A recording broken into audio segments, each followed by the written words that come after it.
everyone, Assalamualaikum warahmatullahi ta'ala wabarakatuh. So, ngayon ay explain ko yung background ng or idea ko doon sa poem ni Jose Rizal na ang title ay To Virgin Mary. Ang tula ni Dr. Jose Rizal na My Virgin Mary ay napapahayag dito ang malalim na devotion kay Birheng Maria na hinahanap ang pag-aliw at protection. So, si Rizal, isang pambansang bayani or kilala naman natin siya bilang isang pambansang bayani at manunulat ng Pilipino, ay madalas itinataas ang mga tama or ang mga tema ng pananampalataya at pagka-makabayan sa kanyang mga akda. So, sa tula na ito na To Virgin Mary, ipinapakita niya na si Maria bilang pinagmulan ng lakas ng gabay sa harap ng mga hamon at kalupitan ng buhay. Ang tula ay nagsisimula sa paglalarawan niya kay Maria bilang Mary or matamis sa kapayapaan na kaaliw-aliw na kasayahan na nagdurusang mortal. So, ang paggamit ng mga salitang matatamis sa kapayapaan or Mary's sweet face at kaaliw-aliw na kasayahan or Solace Dear o Painted Mortal ay nagbibigay ng diwa sa kapanatagan at kasiyahan na nagpapahayag ng pangangailangan ni Dr. Jose Rizal para sa konsuelo na mula kay Maria. Binibigyang diin din ni Dr. Jose Rizal sa tula ang papel ni Maria bilang pinagmulan ng tulong at ginawa. So, ang mga linyang ikaw, ang bukal or saan nagmula ang ilog ng ginhawa ay nagpapahiwatig na si Maria ay isang mapagkukunan ng kaginhawaan at biyaya na nagpapalago ng yaman ng lupaing kinakatayuan niya. So, from my throne or ang sa trono mo, so sa kaitaasan, inaasahan ni Dr. Jose Rizal na maririnig ni Maria ang kanyang malungkot na daing. So, ipinapakita nito ang paniniwala sa kakayahan at makinig at magbigay ng tulong ni Maria sa mga orasyon ng mga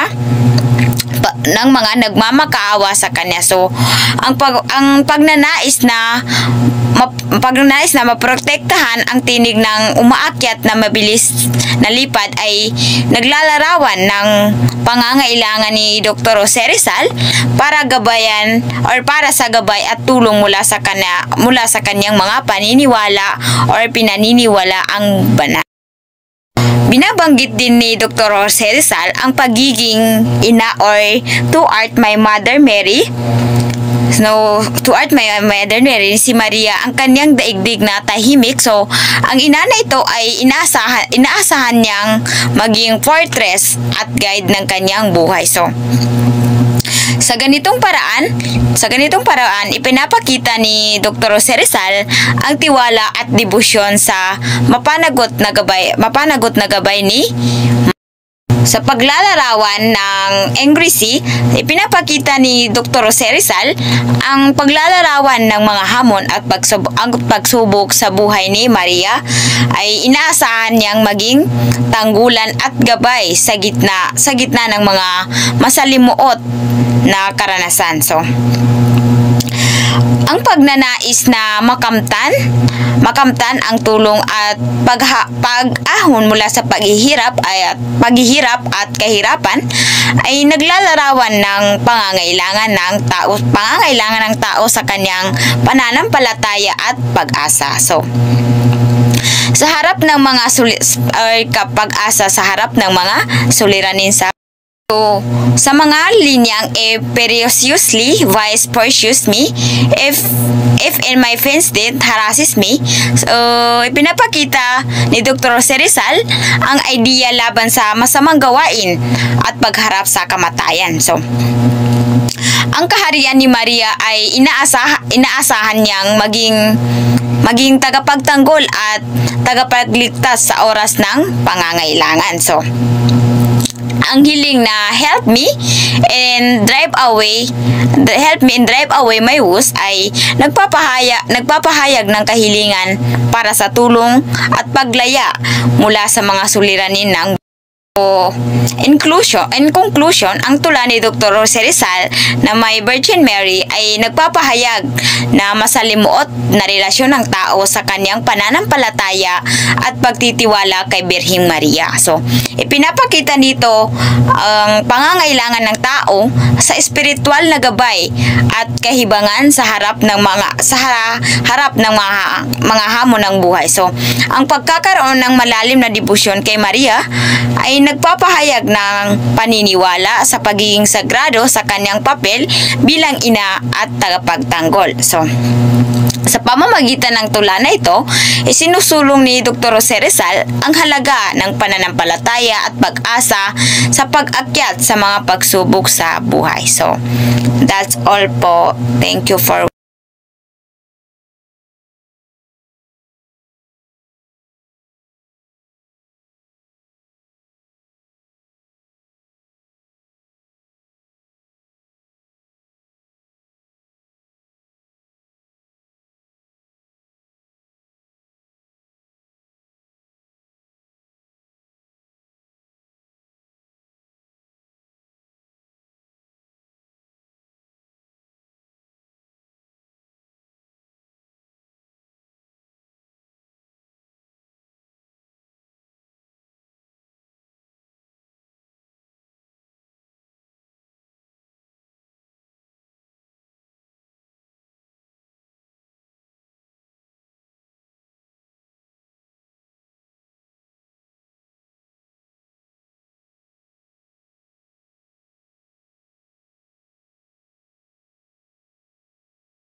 Assalamualaikum warahmatullahi ta'ala wabarakatuh.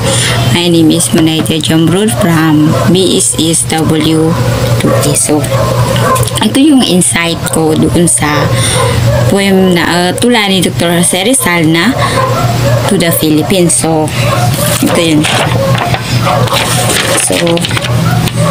So, mayroon tayong first paragraph dito is a glowing affair like a howry on high, full of grace, pure like the moon, that peeps when in the sky in the cloud, I tended blue of the Indian lad, a goodness sleep. So, dito sa tula ni Dr. Jose Rizal na To the Philippines, ipinapahayag niya ang kanyang pagmamahal at pagmamalasakit sa kanyang bayan. So, sa pamamagitan ng paglalarawan niya sa bansa bilang isang magandang Diyosa, or ipinapakita niya dito ang pagpapahalaga sa kanyang kinagitingan na bayan. So, doon sa unang paragraph na binasa ko kanina, so, ipinapakita ni Dr. Jose Rizal ang kagandahan at kahalagahan ng Pilipinas sa pamamagitan ng paghahalintad nito sa isang Diyosa na sa Himalay, or ang paglalarawan sa Pilipinas bilang isang Diyosa ay nagpapakita ng kanyang pagpapahalaga at pagmamahal sa kanyang kinagisnan na bayan. So, the second paragraph is, the light foam of the sun Lord sea doth kiss her feet with loving desire. So, the courtier which adores her smiles in the frost by folly, her floret in the attire. So, dito naman sa second paragraph, ipinapakita rin dito ni Dr. Jose Rizal ang pag-ibig at pagmamalasakit sa kanyang bansa or sa kanyang bayan. So, binanggit niya rito ang kanyang pagmamahal sa iba't ibang bahagi ng mundo ng Pilipinas, mula sa silangan hanggang sa kanluran. So, the third paragraph, with tenderness stammering, my muse to her meets underlines in its doing sing so. Offer her my fortune in veils on artists, her brown charity with merit clean in rosy street and lies and extols to the Philippines. So, the last paragraph ay pinapahayag dito ni Rizal ang kanyang personal na pagtangkilik or pag-aalay sa kanyang bansa. So, binanggit niya rin dito ang kanyang pag-aalok or ng kanyang swerte at kaligayahan para sa kanyang bayan. Pati na rin ang kanyang panawagan sa mga artistang or ipinagdiriwang at ipinagmamalaki niya ang kagandahan at kahalagahan ng Pilipinas. In conclusion or i-sum up, ang tula na to ni Dr. Jose Rizal na To the Philippines, nagpapakita ito ng kanyang pagmamahal, pagpapahalaga, panawagan para sa kanyang bansa na To the Philippines. So, ipinapahayag niya dito ang pagnanais na ang kanyang bayan ay kilalanin at ipagmalaki sa buong mundo.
Assalamualaikum warahmatullahi ta'ala wabarakatuh.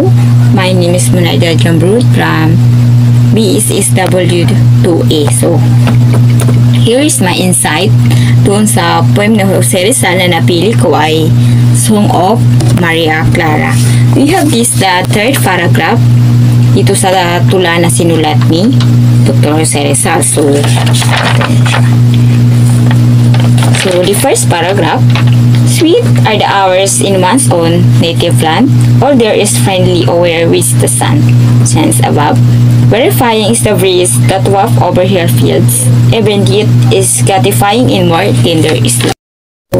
Sa tula ni Dr. Jose Rizal na Song of Maria Clara, ipinapakita niya ang pagmamahal at pagmamalasakit sa sariling bayan at sa mga kaugalian nito. So, the second paragraph na sinulat ni Rizal sa kanyang tula na Song of Maria Clara is ardent skills on a mother's lips are at play, on her love, a fond and fond child, awaking the extended arms to see her to the intertwined in the eyes at each other glimpse are smiling.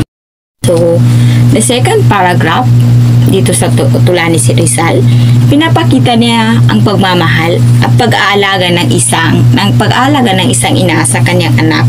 So, ipinapakita niya ang mga sandali at pag-ibig at pagmamahal sa loob ng pamilya, kung saan ang mga yakap at ngiti ay nagbibigay ng ligaya at kasiyahan sa kanyang mga anak. So, the last paragraph or the third paragraph na sinulat ni Rizal ay, it is a sweet to die in one's own native land. All there is friendly, which the sun shines above, and deadly is the price for one without a country, without a mother, and without a love.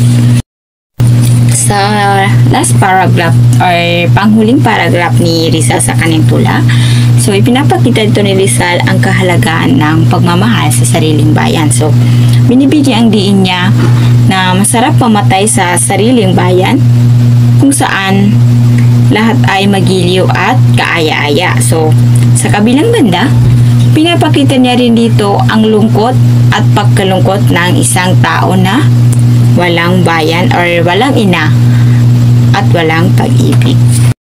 So, in sum up or inclusion sa tula ni Rizal na Song of Maria, pinapakita niya dito ang kahalagaan ng pagmamahal sa bayan at sa mga tradisyon nito or tribe. So, pinapakita niya ang lungkot at pagkasira ng nararamdaman ng isang tao na nawawala ng connection sa kanyang pinagmulan at wala ng pinanghahawakan na pag-ibig.